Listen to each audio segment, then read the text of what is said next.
How's it going, everyone? Dylan here from All You Can Board, and today we are, of course, looking at Drax. So I finally received Drax.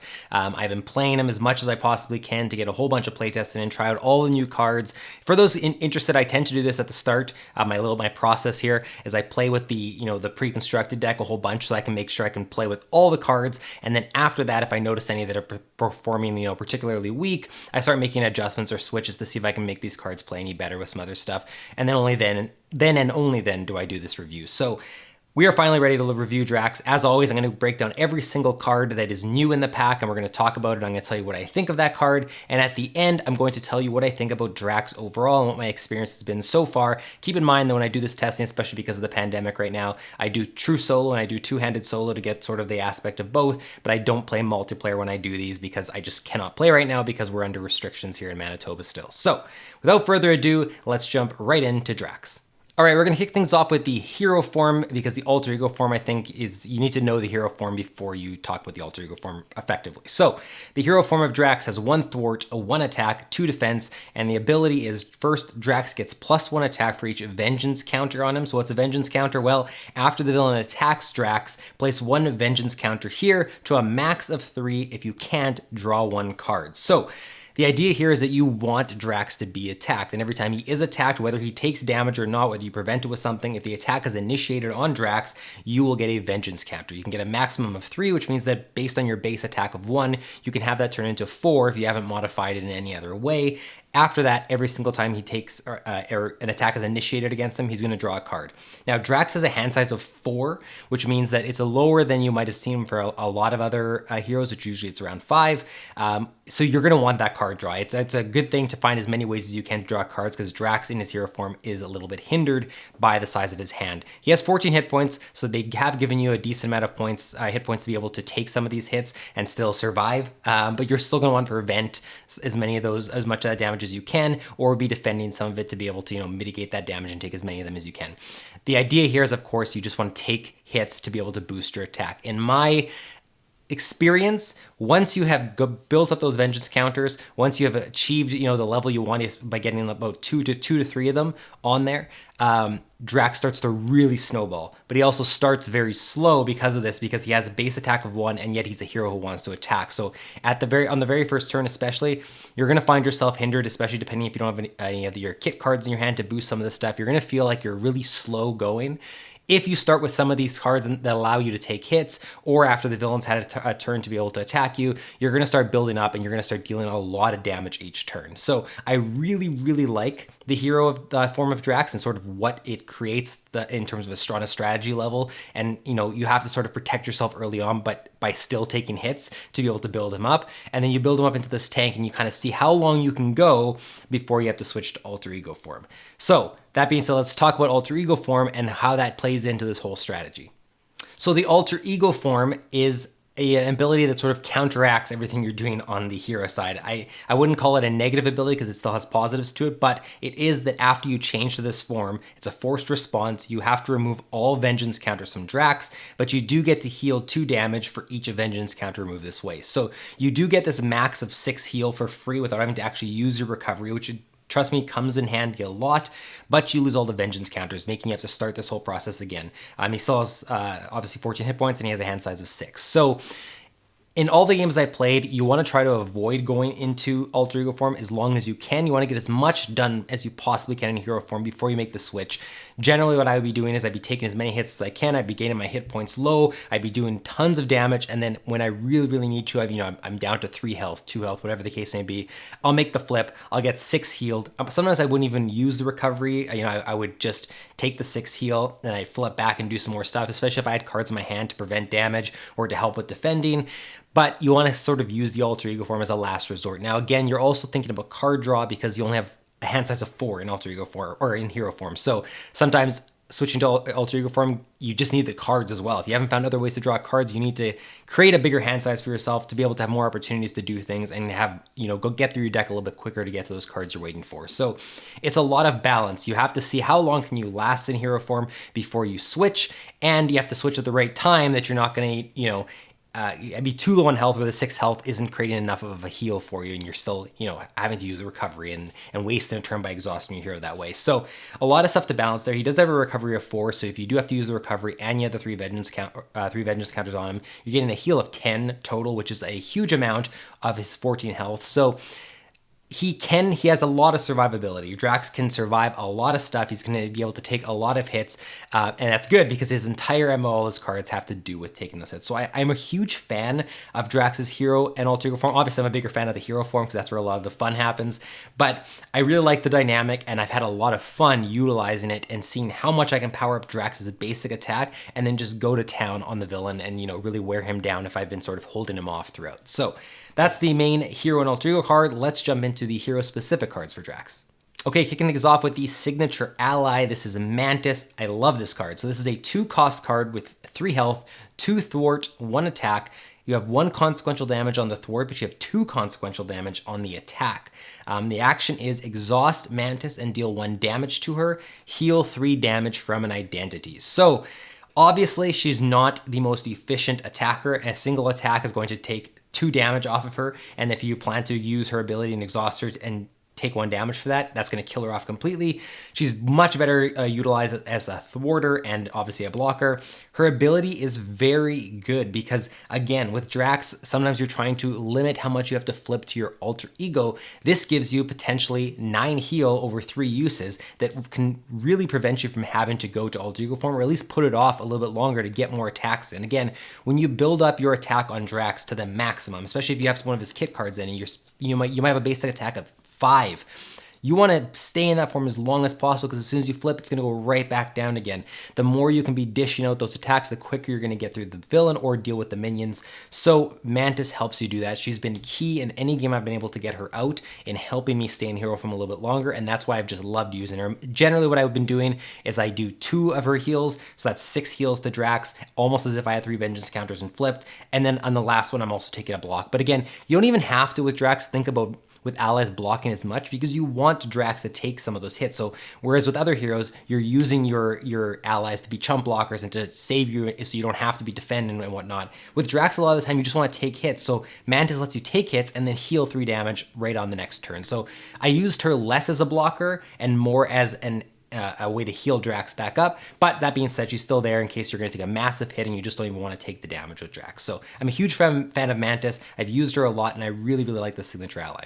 All right, 2 copies of Fight Me Coward. Awesome card. I love when I have this in my hand, especially in the first couple of rounds because it just helps Drax snowball a little bit quicker. This is a 0-cost event. Hero action, ready your hero, draw 1 card, and the villain attacks you. So the villain attacking you normally would be a detriment. With Drax, especially depending on when you use this card, you can almost think of it as a positive, which means you gain 3 positives for 0, which is nuts.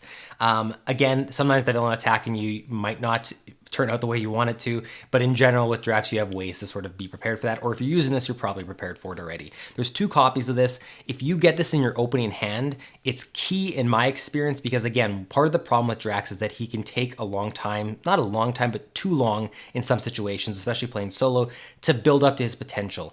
And if he takes too long to get there, you end up having to flip to alter ego quicker, or you've already taken so much damage or the board state is so uncontrollable that even when he gets there, you can't control everything quick enough. So a lot of the battle with playing Drax, especially solo or even with one other hero, is can I build him up quick enough to make an impact before the impact gets made against me?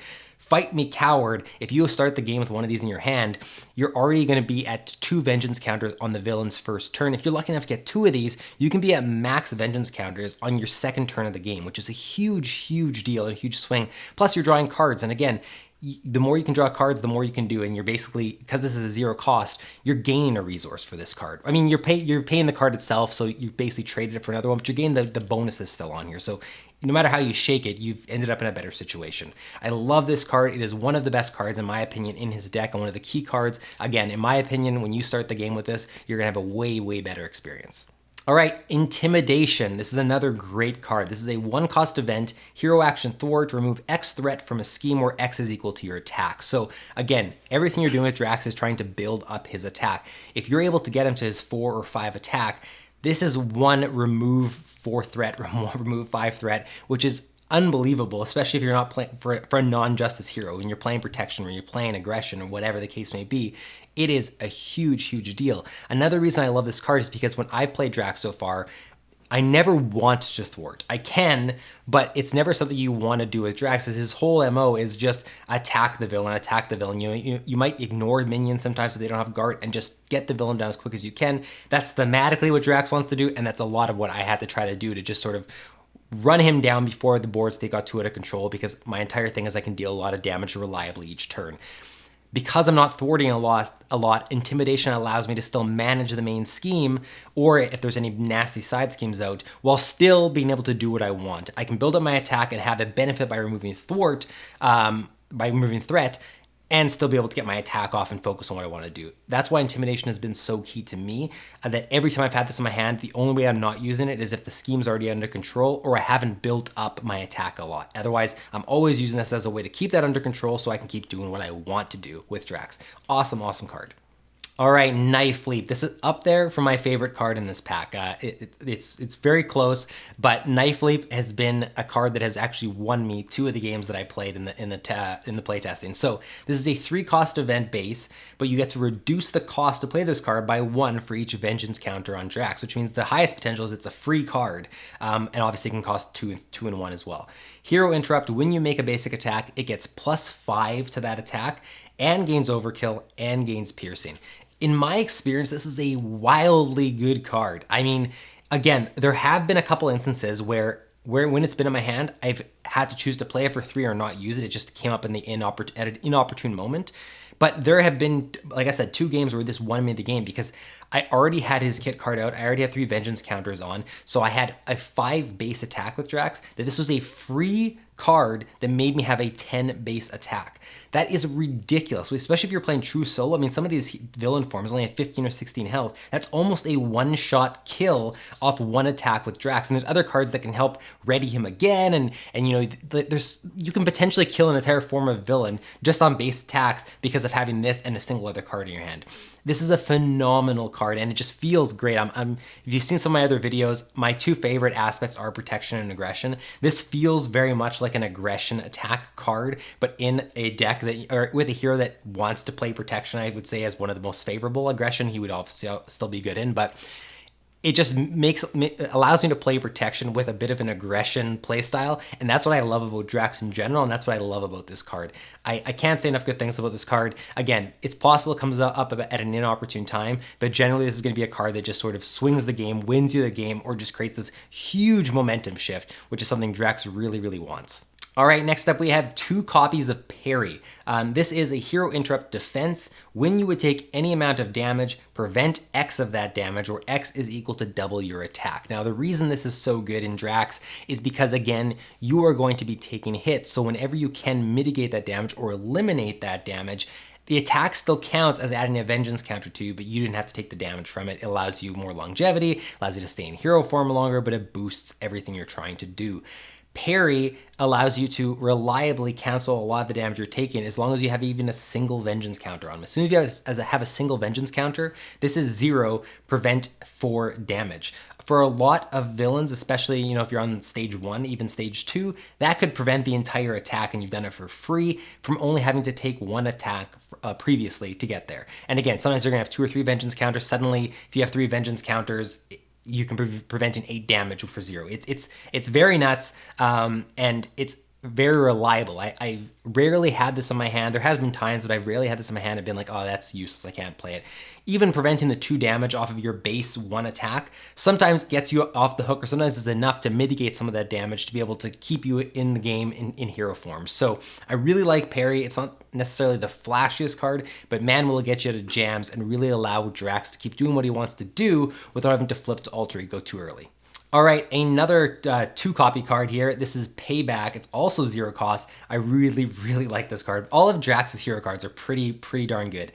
0 cost event. After the villain attacks you, deal X damage to the villain where X is equal to your attack. So you still take the damage, but you get to counter with your attack value. Again, if you have the max amount of attack you can get with your Vengeance counters and your kit card and everything, this could be a 0 cost deal 5 damage on the villain's turn after you've already potentially done a swing of 5. There's been a game where I won the entire game off of using Payback because the villain was at 5 or less health. I've also had him switch stages in that form. Like there's Payback is going to come in handy very, very often. If you don't have vengeance counters on him, dealing 1 damage for 0, it's almost better in most cases. Just use it as a resource to facilitate something else you're doing with Drax.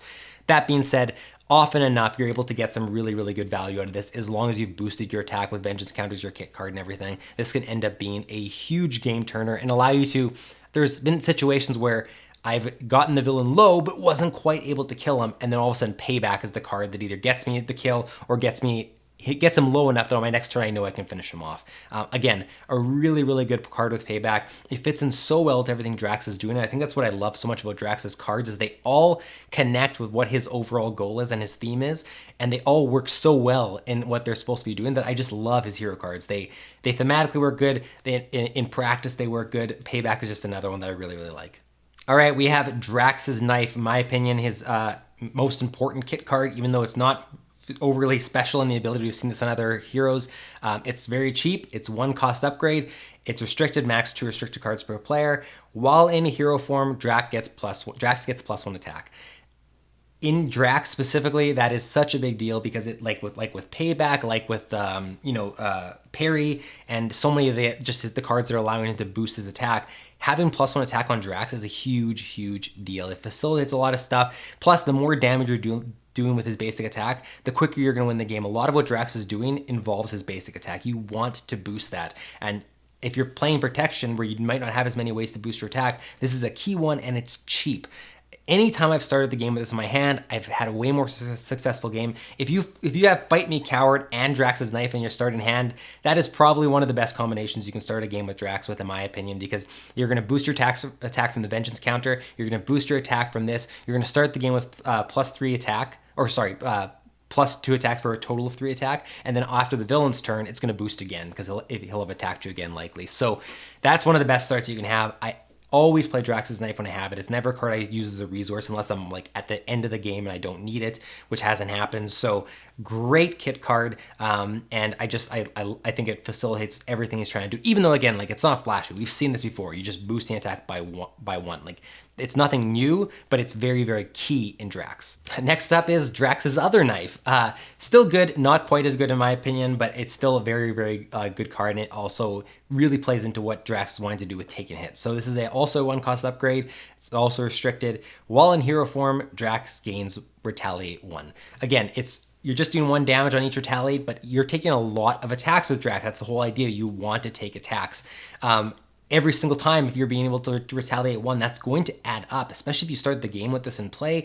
You are going to take a lot of attacks. And even if you take, 5 attacks, that's 5 damage for 1.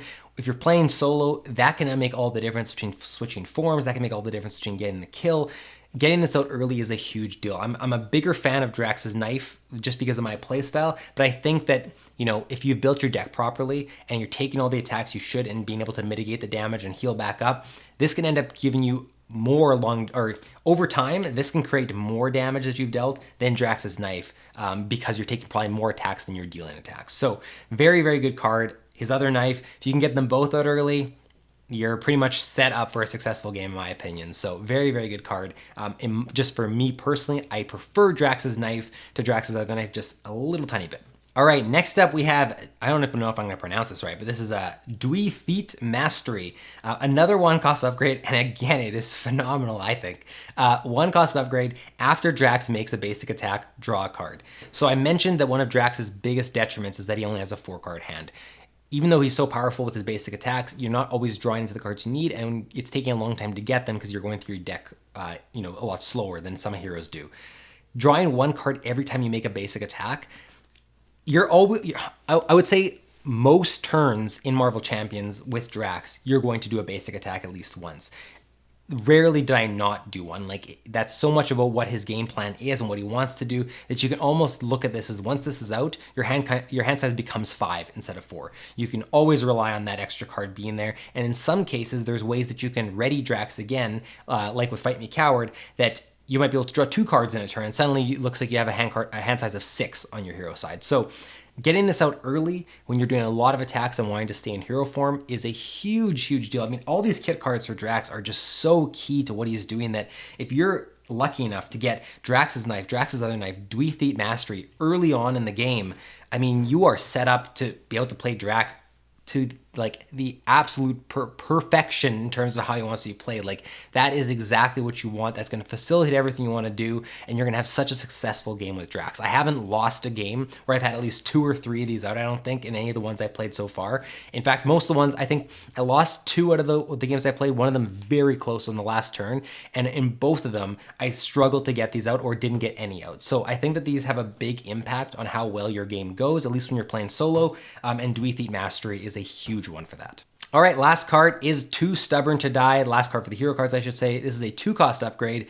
Very interesting card. When Drax would be defeated, instead set his hit point dial to 4, change him to alter ego form, and remove this card from the game. So this is a one-time use card. You have it in play, and whenever Drax would be killed, you now get put to 4 and switch to alter ego form. And if you had vengeance counters, that's going to cause you to heal as well. And then this is gone. So this is a free pass, essentially. When you have this out, unless someone has a way, or unless a villain has a way to remove it from you, you have a free pass to sort of let yourself take an attack, get a vengeance counter, get the extra heal when you switch to alter ego form, and not die.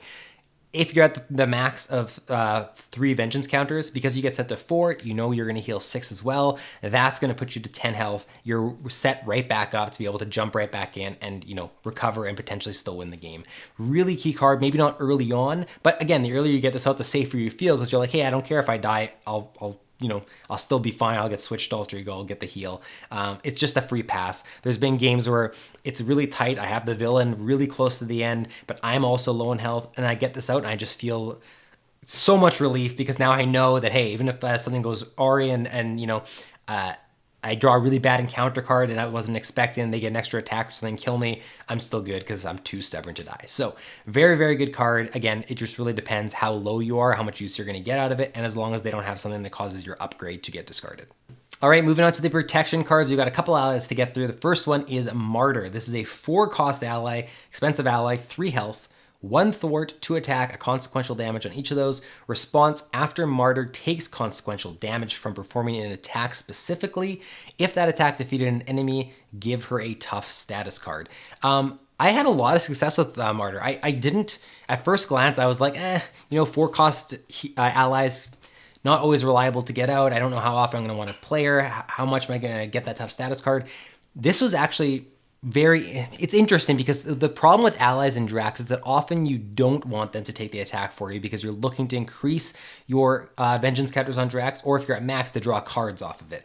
Martyr is such a great ally for taking hits because as long as you defeat a minion, say that's in play with low health, with her attack, she now has a tough status card, and that means that on the next attack that she takes, she's able to nullify it completely, and you didn't have to take any of the damage. So with a lot of heroes in the game, Martyr could be really good. I think there's a lot of potential here. With Drax, there's often times where I'd get the tough status card on her, but then I would be like, well, yes, she could take the hit, but I kind of want another vengeance counter on Drax here. So you have to kind of weigh that. Either way, that's a good problem to have, is to have 2 great answers to a villain attack. Martyr still, and again, it's also only villain attacks that trigger that. So there could be a huge minion attack coming in that now Martyr can completely nullify. So a great card still, in my opinion. Again, the 4 cost is going to make it not always ideal to play, but anytime I played Martyr in any of the games I had with Drax, I never was disappointed, and that's a good sign because there are some other allies that are high cost. You get them out, and you're like, well, all it really did was take a hit for me or something. Martyr takes those hits effectively and still is able to contribute in other ways. So I really like this ally. Next up, we have Moondragon. Okay, so this is a 3-cost ally with 2 health, 1 thwart, 1 attack, a consequential damage on each. Very interesting ability. So action, exhaust, and discard Moondragon. Choose a minion. That minion attacks another enemy of your choice. This is a very cool card. I have had some success with it. I've also had instances where the board state just doesn't allow for Moondragon to reach the full potential. So it's a little bit situational. I think you can pretty reliably count on there being a minion in play to be able to utilize this for. I always found that the best situation was when you had a couple minions in play and you could have one minion essentially take out the other minion. the minion attacking the villain, for instance, yeah, it can help. It could be the extra damage you need. Especially if you're playing true solo with lower hit points, that could be a big turning point for you compared to, if you're playing with like four players and the hit point counts are high. A minion attacking the villain might not be a big deal at all. It might be, a card like this might not see as much play. In solo, that could be a huge swing. So there's a lot of potential with Moondragon. I did have a couple games where it ended up helping me clear the board, so there's definite value there. I just found that there were times where I had to decide, should I play this from my hand? Because really the board state doesn't accommodate this right now, or it's really just going to be a blocker, which, again, in Drax, sometimes you're wanting to take the hits specifically. In other heroes, having the option for a chump blocker who can also then cause some chaos with this mind control aspect with the enemies is really good. There's some definite potential here. I've just, in my game so far, not been like overly impressed with Moondragon, but I'm also not disappointed. I think she ranks somewhere in the middle for me right now. I think I enjoyed Martyr a little bit more only in the games that I played. And again, Drax is unique in the sense that he appreciates chump blockers a little bit less than maybe some heroes do because he wants to take those attacks himself. So still a good card, but that was my experience with Moondragon. All right, next up we have Deflection. So Deflection is a 2-cost event. When an identity would take any amount of damage from an attack, prevent up to 5 of that damage, and then you discard cards from the top of your deck equal to the amount prevented this way. So obviously a great card for Drax. Anything that prevents damage and has flexibility to it on top of that is great because Drax is going to be taking hits, and the more of that you can prevent, the more successful you're going to be at staying in hero form longer. So in that sense, Deflection is really good. What I noticed is that, again, in the games I played, and again, that is a small sample size, and I didn't obviously play all the villains. I didn't play Ronin, for instance, with Drax yet, or haven't yet, I plan to, is that there were other ways I had to prevent damage that I just were cheaper and didn't require me to discard cards from my deck as well. I sort of used Deflection in a pinch. If I had it in my hand and I was willing to spend 2 on it to be able to mitigate that damage, if I was in that much of a dire strait, I would use it. But because Drax has a low hand size of 4, this could be 3 cards out of your 4-card hand size just to prevent damage. You start your next turn with a single card in your hand that you might not even be able to use. So I often sort of use this as a last resort. I would find other ways to mitigate damage, or I would just take it, and I would end up using Deflection as a resource. I didn't use it quite as much, but I was still thankful the times it was there. I think maybe if I was going to use it in Drax, I might lose a copy and only have 2 of them in there, or I might just use another card completely. There was better ways to mitigate that damage, to lessen it than discarding cards and having to spend 2 resources to do it. That was my experience. I wasn't overly thrilled with Deflection. That being said, this is, again, with the Drax specifically, I think that there is some use in other heroes in the game that, it's not necessarily about taking hits. You just want to prevent some damage and stay in the game as long as you can. I think Deflection is going to still be a good card. In my game specifically, it was a bit of a letdown, but again, I'm not saying it's a bad card. Next up, we have Hard Knock. So this is a 3-cost event to deal 4 damage to an enemy. If that enemy is defeated by this attack, give your hero a tough status card. This is a great card that, again, in the games I'm playing with Drax, it was much more reliable for me to just use his basic attack and to do damage that way than it was to do 4 damage for 3. Sometimes if there was a minion in play, I would use this, and getting a tough status card is phenomenal with Drax because you can take a hit, get a vengeance counter, or draw a card and take no damage without having to play any cards in your hand. So don't get me wrong, tough status cards are already great. They're phenomenal in Drax. This is still very, very good. It's just any cards that, when you hit that 3 resource count, especially with a hero that only has 4 cards in their hand, that could be your entire hand to play it. So it's just a little bit tough sometimes to be able to play Hard Knocks. That being said, whenever I could justify playing it, it was always successful, and it always gave me a board state that I felt very comfortable with, allowed me to feel very comfortable in the villain turn. Is a very, very good card. It's just, you're going to find that sometimes you have to balance, is this what I want to spend my entire hand on, or do I want to, play a bunch of 1-cost cards in my hand, or a couple 1-cost cards in my hand to build this kit or something in turn. So instead of, I should say. So good card. Going to see use, can create a very comfortable situation for you with Drax, but you're going to sometimes not be able to play it. All right, Leading Blow. I actually really liked this card. I didn't expect to at first, but I really did. 0-cost event. When your hero makes a basic attack, discard the top card of the encounter deck. Reduce your hero's attack by that for that attack by the number of printed boost icons on that card. If your attack still deals damage, ready your hero. Now, at first glance, when I saw this card, I was really muted on it. I just thought, even if I can get my attack to 4, I might draw a boost icon that's giving me -3, and then I did 1 damage just to be able to ready, so I really only got 1 damage off it. In practice, and again, I could have just had good luck, I don't know. There was one time where I hit the 3 boost icons and it really sucked, but even when I did that, I had my attack at 5 already with Drax, so it still did 2 damage for 0, readied my hero and allowed me to do my full attack again. There was also one time where I had no boost icons drawn, and I did an attack of 5, and then was able to do another attack of 5, and I did 10 damage on my turn. Leading Blow has a super high ceiling for potential. With Drax specifically, or any hero that you're able to reliably build your attack to high values, it's fairly worth it to do this, because even if you're only doing 2 to 3 damage, it's still for free. You've essentially played the 1 card to do that, and you get to ready it and do something else with your hero again. With some heroes, that might mean more than just a basic attack.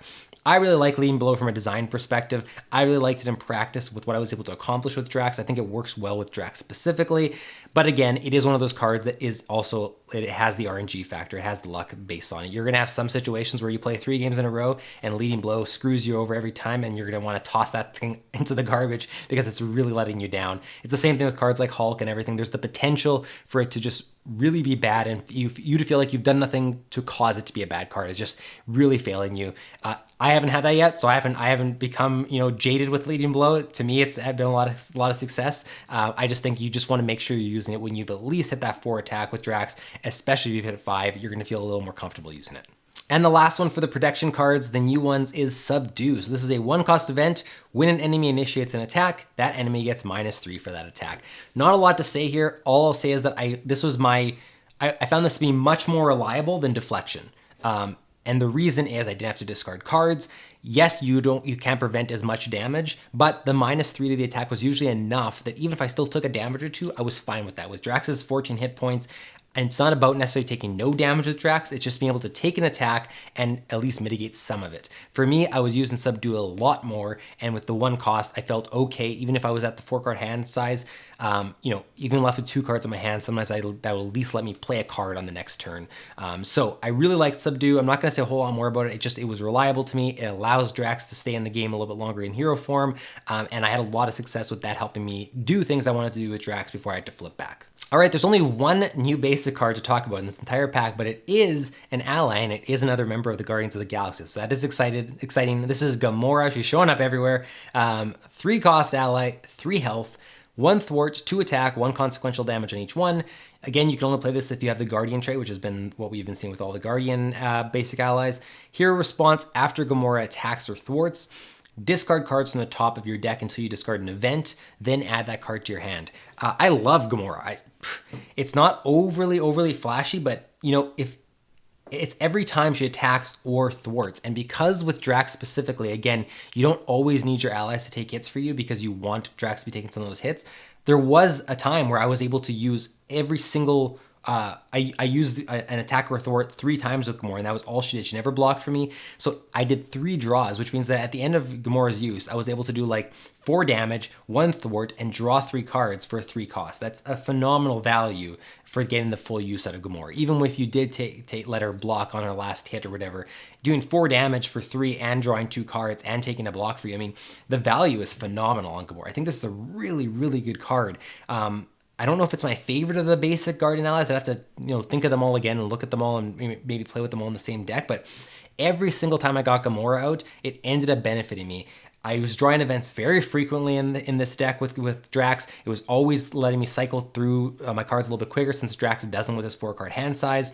Not a lot more I can say about Gamora. I was pleasantly surprised. It's not like I looked at her at the start and thought it was going to be bad, but for some reason it didn't sort of click to me how good she could be. But there's just so much card draw potential there. Yes, you could end up taking a long time to get to an event and discarding a lot of cards, but then you just probably don't put Gamora in a deck that doesn't have enough events to make sense. Generally, if you can keep her, put her into your deck that is reliably going to draw event cards, you're going to feel really good getting Gamora out, and you're going to get a lot of value out of it because, again, Drax needs to draw cards. This helps you do it. So great card. Okay, let's quickly talk about the obligation. This is Memories of Another Life. Is this a saxophone player? Is that supposed to be Drax in Another Life? I don't know a lot about Drax from the comics, but if so, he's got a rockin' mustache. Give it to the Drax player, obviously. You may flip to alter ego form, choose, again, classic stuff here, exhaust your alter ego, remove it from the game. The other option is simply you are stunned. If you are already stunned, this card gains Surge, discard this obligation. Drax does not want to be stunned. It's one of the worst. It is the worst status card you can get on him, I think, because everything he wants to do is a basic attack. Having to, miss 5 damage on a basic attack because you just need to remove a stun is really, really bad. So this is one of those obligations that you're probably always going to take the top one, because otherwise it's just an absolute waste. Again, unless you really need to stay in hero form, or there's a way to remove that stun card without having to, miss all this damage, but otherwise this can be pretty nasty. The times I've drawn or had it come into play, I've just used the top option and dealt with it. All right, we're gonna look at the Nemesis. This is Yotat the Destroyer. 5 health, 1 scheme, 3 attack, guard, and retaliate 1. So I have had this come out in a couple games. It is pretty nasty. The 3 damage is a lot, but again, minion attacks don't add vengeance counters to Drax. It's only Nemesis, so you're not getting some extra counters on him for this.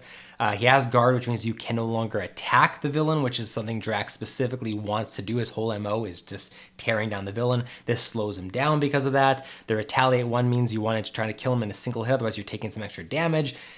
I wouldn't say it's the nastiest Nemesis I've seen, but it's definitely an annoying one that, really slowed me down from what I'm wanting to do. So much of Drax is just take the villain down as quick as you can with these huge attacks and just sort of let him take a bunch of hits, but you kill the villain before he kills you. That's the whole thing. This just makes it so you can't do that until this is dealt with because of the guard. Any minion with guard is like that, but Yotat coming out, obviously with the 3 attack and the 5 health, really stinks. All right, the Nemesis side scheme, Cull the Weak, pretty simple. It's just each enemy gets +2 attack. It has 2 counters on it per player.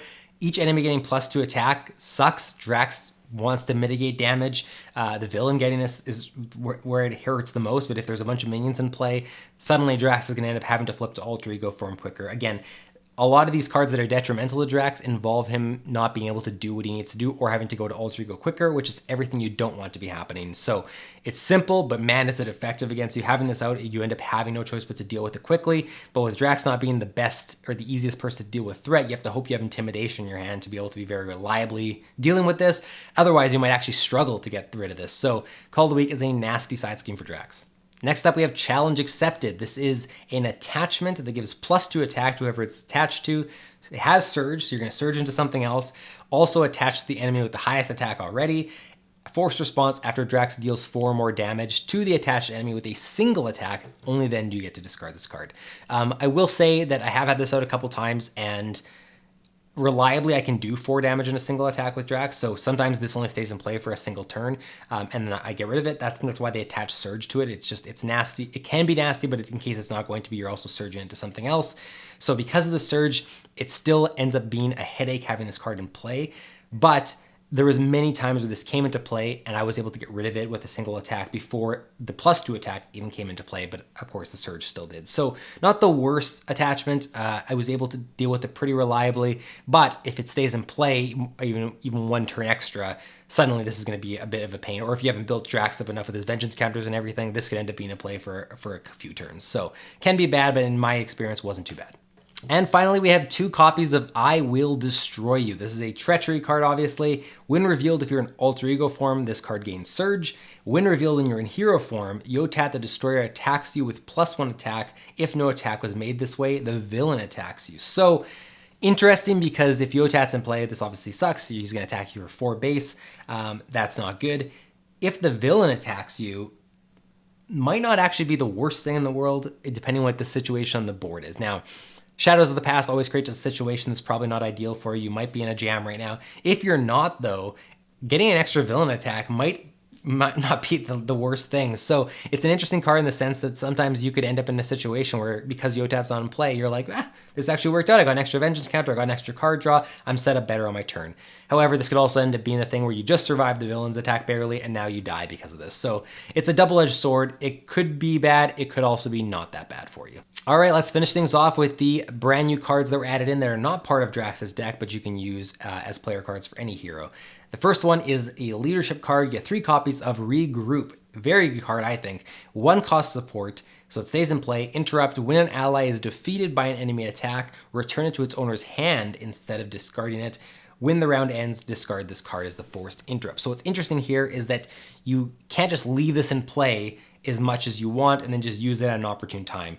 The forced interrupt is when the round ends, you're getting rid of it. So you have to play this when you know that you're going to have an ally die that round. Otherwise, it goes to waste. Now, it going to waste, it's obviously going to be bad if it does that, but it's not like you spent a lot of resources on it.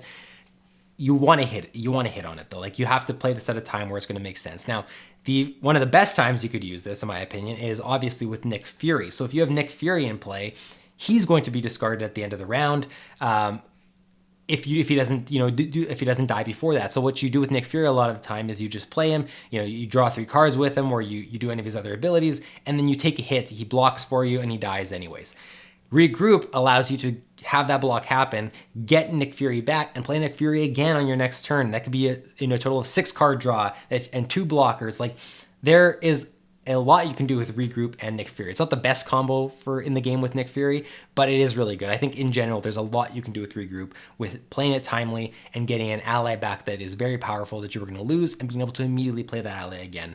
Or at the very worst case scenario, you get a resource out of it and you gain that for the next turn. So I think it's a great card. I think people are going to find a lot of combos and a lot of ways to use Regroup effectively. I think you're going to see in a lot of leadership decks. I just think that the Nick Fury situation is one of those ones that's going to feel really, really good when you pull it off. All right, we got Think Fast. This is a Justice card. 1 cost event that you can only play if your identity has the Guardian traits. This is restricted to the Guardians only. Hero action, take 1 damage to confuse the villain. This is a very cheap confuse in the villain. And again, you're playing Justice. I mean, you're doing a good job mitigating threat generally, but this is going to stop the villain from scheming if you're having to go to alter ego form. Maybe you're playing in a way where you want to keep the scheme to 0 on it. You want to have it being nothing on that scheme. You want to get it low, then you want to confuse the villain so nothing gets added on. It's a pretty good card. I think it being restricted to Guardians gives it a little less design space in terms of where you can use it, because there's a lot of heroes that can't use it at all. But I think within those heroes that can use it, this is a really cheap way to confuse the villain. You're taking a single damage, that's it, and you're paying 1 resource for it. Again, it's not always going to be something you want to do, because maybe in Justice you already have the situation under control. You don't care if they scheme for 1 or 2 and get that boost with some boost icons. You'll take care of it on your turn. Maybe that's something you're already good at. However, I think confusing the villain just gives you a lot of breathing room and allows you to get creative a little bit more, deal more damage, focus on that a little bit more, and know that you're not going to get a bunch of threat added on. So Think Fast is a pretty decent card. I want to try it out, see what it's like, but I don't think it's going to be anything that really shakes up the stage too much, because of the fact that it can only be played on Guardians. All right, last card, Bring It. This is going to make Thor players and Rocket Raccoon players very happy. 0 cost event, an aggression card, max 1 per phase. You can't do more than 1 of these a phase, it could be too powerful. Hero action, draw 1 card for each minion engaged with you.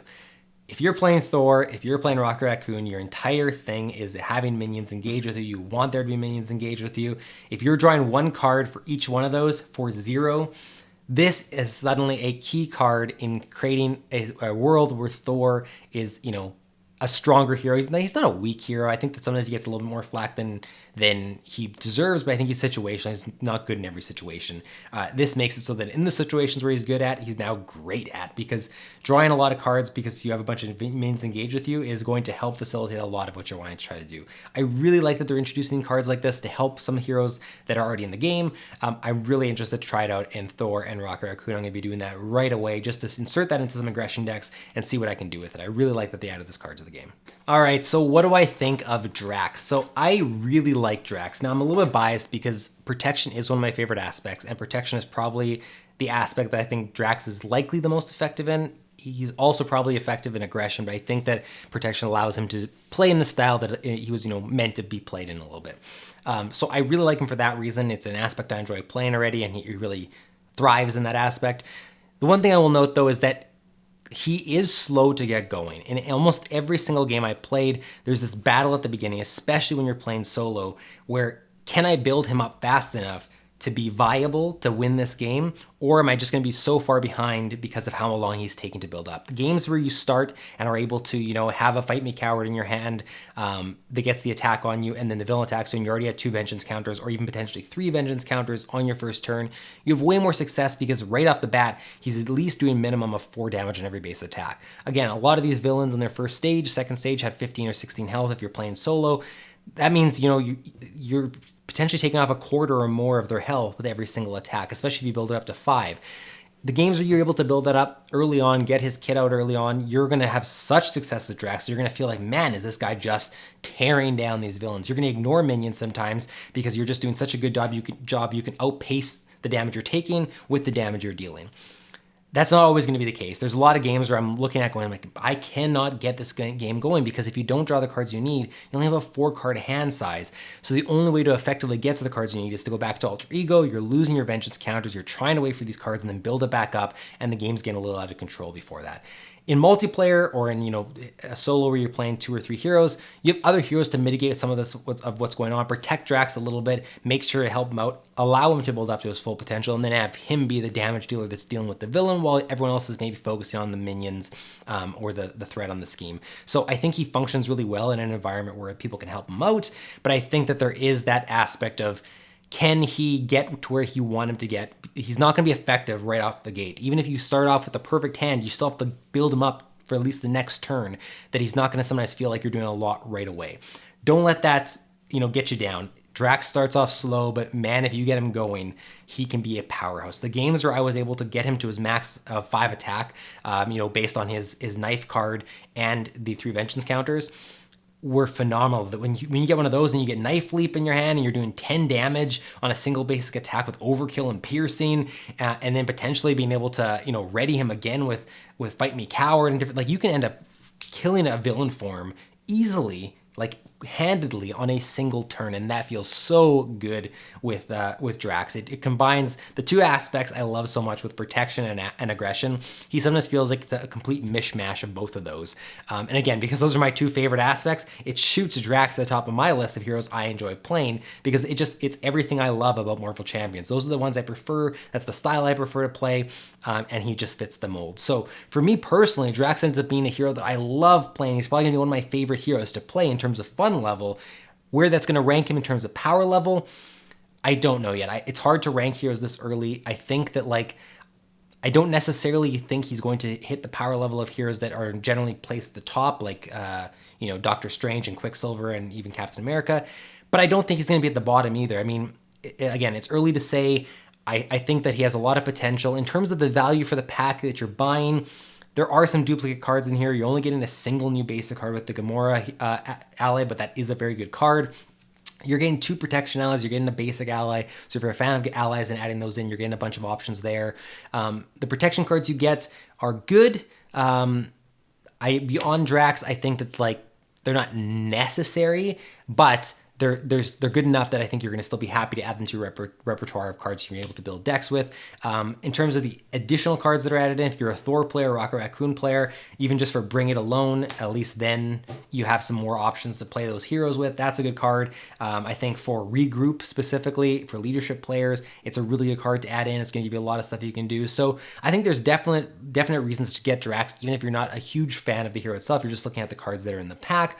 But I don't think it's always going to be an essential pack depending on your play style. So I personally love Drax. I think I'm going to be playing a lot of Drax in my games. Out of the Guardian heroes so far, it's my favorite one.